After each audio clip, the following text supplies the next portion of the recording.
महाराज जी, सनातन हिंदू धर्म में विवाह के पश्चात पुरुष के पुण्य का आधा भाग स्त्री को मिलता है, जबकि स्त्री के पाप का आधा भाग पति को मिलता है। जिसे उसी में श्लोक में उद्याने च मद्यपाने राजद्वारे पिता गए बिना आज्ञान गंतव्यम वरयाचति वरांगना वरांगना, ब्याह में जो वचन भराए जाते हैं। बात यहाँ है कि जब पाणी ग्रहण करते हैं तो दोनों मित्र होते हैं, भाव वहां होता है। अब शरीर दो होंगे और उनके कर्म एक होंगे। हम दोनों सलाह से जो भी कार्य करेंगे धर्म में करेंगे और दोनों धर्म के प्रताप से भगवान को प्राप्त करेंगे।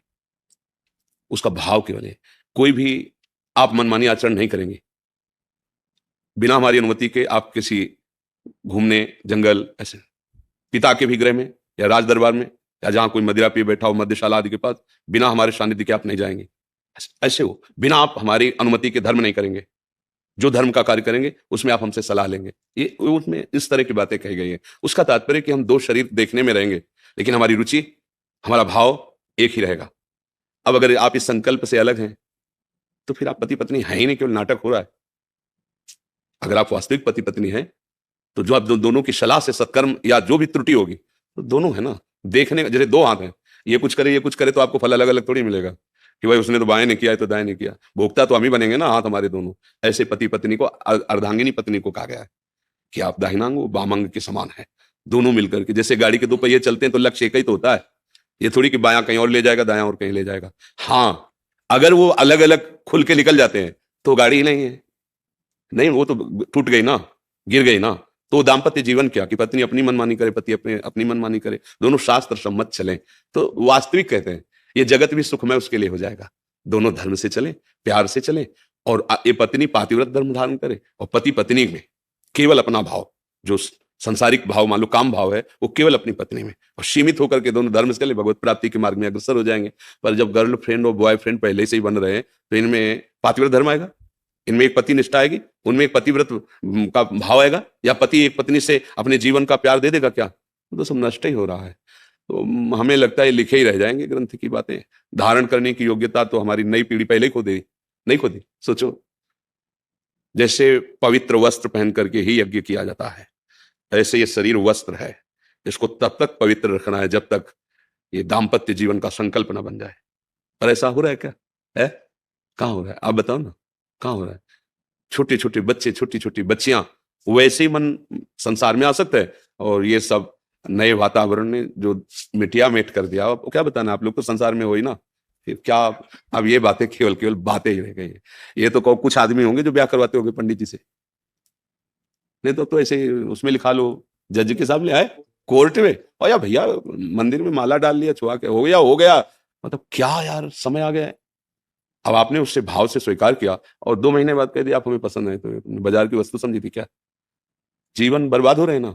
और ये पास है, ये अब आज की समाज हमारी इसे पास करे कि पढ़ी लिखी समाज है, ये पढ़ी लिखी समाज।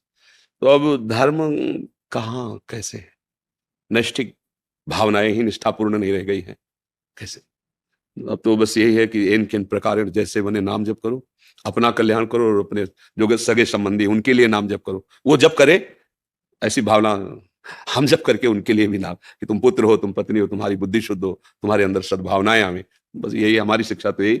पत्नी नाम जप करे, कहोगे नाम जप करो, नहीं करेगी तुम्हें गुस्सा आएगा, लड़ाई झगड़ा करो। आप नाम जप करो, आप उसका मंगल करो। तो हमारी समझ में अब तो ये बात आ रही कि ये बातें निर्वाह करना कैसे हो सकता है। आप हमें बताओ अच्छा कैसे हो सकता है? अभी तो है थोड़ा, आगे जो आएगा वो लिखा है शास्त्रों में, नहीं माने को अनुजा तनुजा, बेटी बहन की सुरक्षा घर में ही नहीं होगी। असुरक्षित जीवन, पशुवत जीवन। भाई नाम जब इसीलिए सबको चिल्ला के कहते हैं, जब हमसे कोई प्रश्न करता है तो इन विषयों पे भले बात करते हैं, नहीं हम सबसे ये कहते हैं जो हो जहां हो जैसे हो, नाम जप करो, नाम जप करो। तुम जो भी हो ठीक हो जाओगे, नाम तुम्हारा मंगल कर देगा। क्योंकि हम जानते हैं कि ये छोड़ो ये छोड़ो ये छोड़ो, फिर नाम जप करो, नहीं कर पाओगे। जो कर रहे हो करो, नहीं छोड़ पा रहे हो मत छोड़ो, एक और डालो ना। जहां इतनी गंदगी जमा किए हो, एक डालो राधा राधा राधा राधा राधा, वो तुम्हें आत्मबल मिलेगा। तब तुम अपने आप सब छोड़ दोगे, ग्लानि होगी। आप एक नवयुवक कभी कल या परसों था, वो रो के कह रहे थे, बड़े अच्छे पोशाक में थे, रो के कह रहे थे कि मुझे अब रोज ग्लानि होती है कि मैंने ऐसे ऐसे काम किए, मैंने ऐसा ऐसा खान पान किया, महाराज जी कैसे क्षमा होगा, मेरा हृदय जल रहा है। हमका यही क्षमा हो रहा है। देखो ना नाम ने कैसा किया कि जो पूर्वकृत कर्म है उनके प्लस जो प्रति जो पश्चाताप, ग्लानि, यही सबसे बड़ा उत्तम उन्नति का मार्ग है। तो देखो अब कहें आप ये छोड़ो ये छोड़ो, आपको कैसे छोड़े? राधा राधा जपना शुरू करो। अब ये आपको पावर देगा, तो अपने आप से छूटता चला जाएगा। फिर उसका जो परिणाम है वो भस्म हो जाएगा आपकी जलन से। यार कितना मैं नीच हूं, कैसा अधम हूं, ऐसा क्यों किया, ऐसा, हे भगवान क्षमा कर दो, कभी नहीं करेंगे, हो गया क्षमा। जो हृदय जलन होता है ना, वो शांत हो जाता है।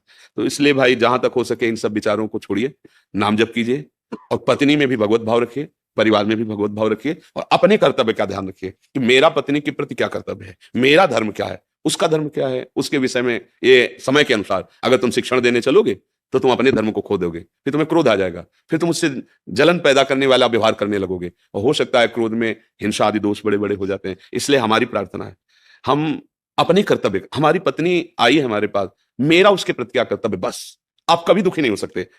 वो जो करे, मालिक है ना, ईश्वर है ना, उसका मन ही उसको दंड देने लगेगा।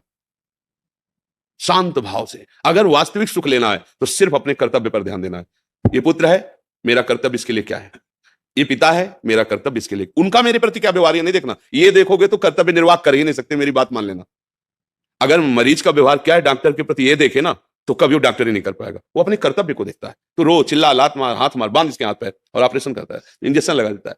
बस अपने को ये समझना है जैसे पागल खाने में हो ना, और डॉक्टरी करनी हो तो कहीं से भी थप्पड़ पड़ सकता है, कहीं से भी गाली मिल सकती है, पर वो पागल है, उन्हें में सुधारना है। ऐसे चलना होगा भैया, कलयुग है। आपका जो स्वभाव स्वरूप आएगा वो तुम्हारे अनुकूल नहीं आएगा, तुमको देखना है अपने कर्तव्य को। अगर ऐसे चलोगे तो ठीक हो जाएगा। क्यों, इसमें कोई तर्क है?